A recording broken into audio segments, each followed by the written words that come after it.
It's 5:45 now. Google, let's talk about this fine that they've had today. Fined a record £4 billion, Guy. You read that correctly, Chris. It does feel like it should be an M rather than a B. This is the European Commission for breaking antitrust rules. Five Lives Guy Kilty is here.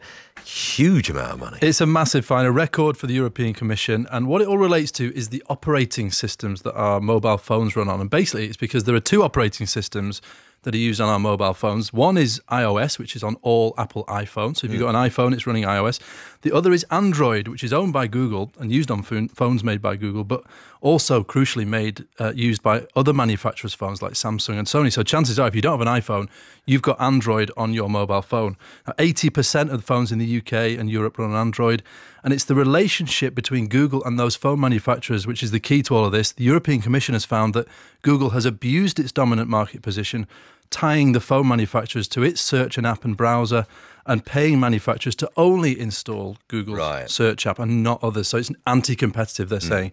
To find out what the implications of all this, we can speak to Steve Kuncewicz, technology lawyer at BLM. Hi, Steve. Evening, Guy. So clearly a big fine, but how big a deal is this for Google and for the mobile phone market in general? It's a big deal because it's not the first time this has happened. We're dealing with a very interventionist EU that is looking to bring the tech giants to heel. We saw a similar fine, or at least the process of getting to a similar fine about how search engines work, how they're directed to shopping sites fairly recently. Well, this was Google as well, wasn't it? It was fined £2 billion last year, so it's another massive fine. And this was for preferential treatment for search results when for shopping comparisons, wasn't it? No, that's right. There's a massive argument, I think, between mobile phone users in the Apple versus iOS debate as to whether or not one's a walled garden or the other. And the narrative around Android has always been it's much freer, you can do more things with it.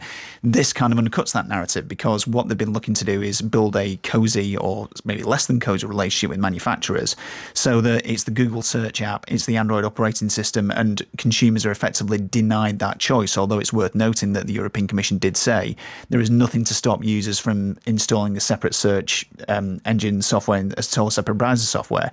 So it's serious and it is designed to send a message, but Google obviously can appeal and will, and this is like to drag out for a while. Yeah, so what they've said they don't agree with this, they're going to appeal. So what happens now? Because the European Commission said they've got 90 days to comply, but presumably if they appeal, that doesn't apply immediately. No, that's right. The appeal on the shopping issue that we talked about a minute or so ago has been running for the best part of a year. This first came to light in 2016, so it moves at a fairly glacial speed.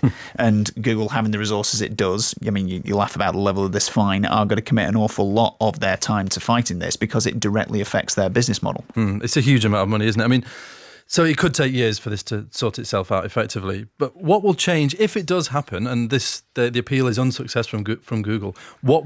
What difference will we see? If you say you've got a Samsung or Sony phone with Android on it, what will be different if this goes through? Well, the Commission would like to think that this could change the game in the mobile phone industry. And if you look at what's happened in Russia, for example, where Google faced similar charges, they made changes and that led to a massive uptick in the use of search engines like Yandex, for example.